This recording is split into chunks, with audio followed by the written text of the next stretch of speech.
Walking across the bridge, Coal River. This is the big coal where it empties into the Canal River.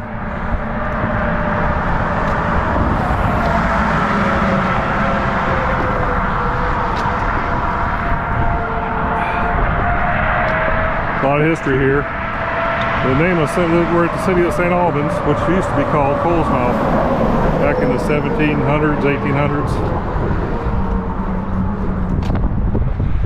There's a frontier fort called Fort Tackett. This is originally here.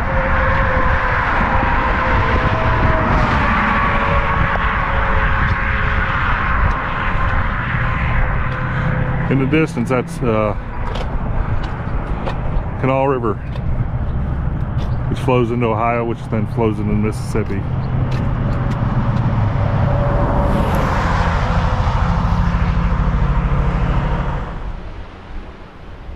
We're at the lower falls of the Coal River, the big coal, and these little islands were placed here to break up the logs as they floated down the river, and they were washed away over the years. They used to be a whole lot taller and made out of timber, we call them timber cribs.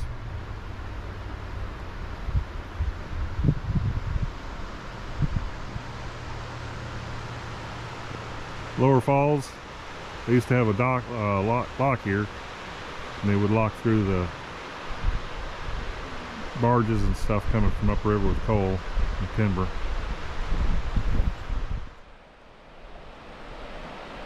This popular recreation area, swimming. There used to be a private beach across the river. They'd swim. People come here and swim in the summertime.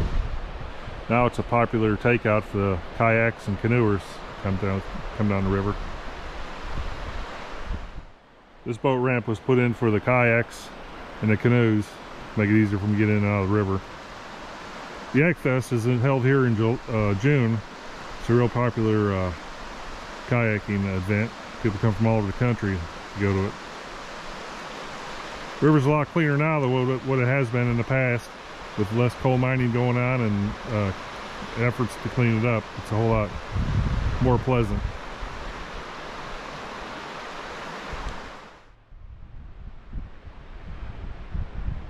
I don't know what it is about people, but they're pigs. They like to take all their trash and just leave it right below the pack it in, pack it out. It says no garbage collection in this area, and then they just throw their trash. Sadly, there's a bunch of drug activity here. People come down here and do drugs and hang out and camp, and I guess where it's close to the river, they can swim and get cleaned off. Across the river you can see a nice little garbage dump, but we're working on it.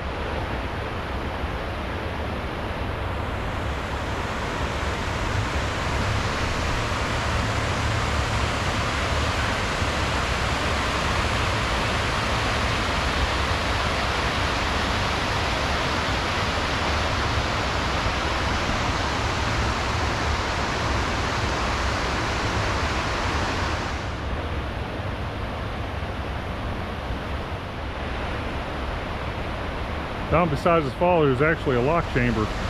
There used to be barge traffic up here to get the coal out of upriver from Boone County, and it all washed out right after the Civil War, and they never rebuilt it.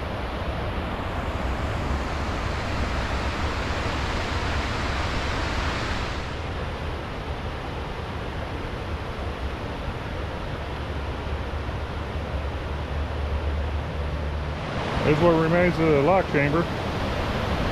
Actually, have steamboats come up through here with barges. You can tell how clean the river is now compared to what it was. It was always just a big old muddy mess. Across the river you can see the remnants of the old grist mill.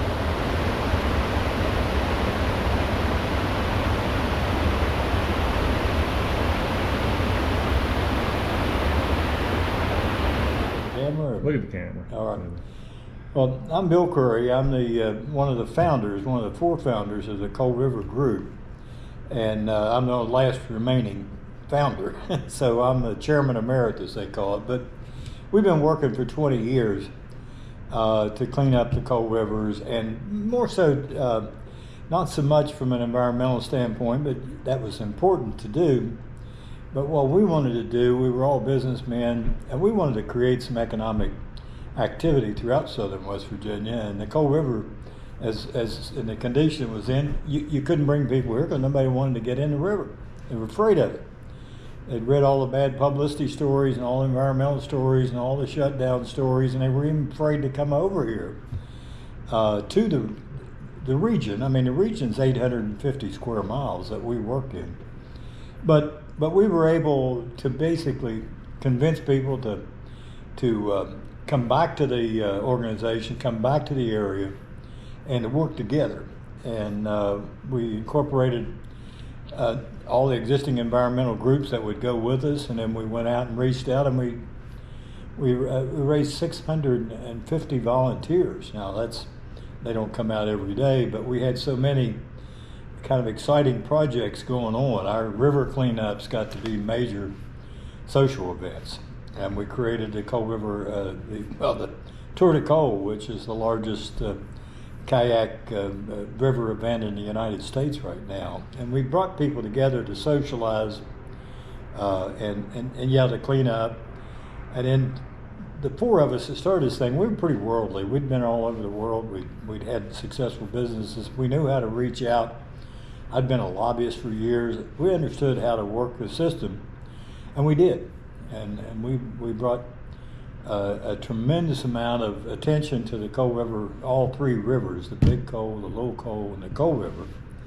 And as a result of all that attention and the direction, and we had direction. I mean, we created plans. We're on our fourth 5-year plan right now. And we tried to do things from a management standpoint that made sense. And we operated everything as a business. And the result, step forward 20 years, and what we have right now is one of the cleanest rivers in the United States. I could say that because I've got the statistics, I've got the river analysis, and we still do it. We know what chemically is in all three rivers. We know what's whether it's contaminated with anything. We have people on the rivers that call us if there's a spill of some sort, if it's a black water, if it's a brown water, green water, if it's a smell. I mean, we put up billboards and ask people to report if they see something that's shouldn't be there. And and make that long story shorter. Today we can look towards this summer and we can say, hey, we know that we're going to probably rent over 400 rentals right here for kayaks. People from all over the country coming to this location just to get on the river. We know that we're going to have 2,000 people to come from all over 26 states at least, and we'll probably have more than 2,000 to the Tour de Coal. If it don't rain. And yeah, right, rain's a problem. And we've taken, we actually go out and count cars in parking lots to try to figure out how many people are using the Flatwater Trail that we've created every weekend. And if you take all the data we've got right now, we can estimate about 750 people every weekend getting in and out of their boats just in the Coal River. Yeah. And that's 4 boat launches. We estimate over 18,000 paddlers a year use the Coal River Water Trail. I mean, for a river that was declared the dirtiest river in the United States by everybody in 2001, 2002, and again in 2009, they claimed that. It wasn't true, but they claimed that. Now, it is truly one of the cleanest rivers in the United States.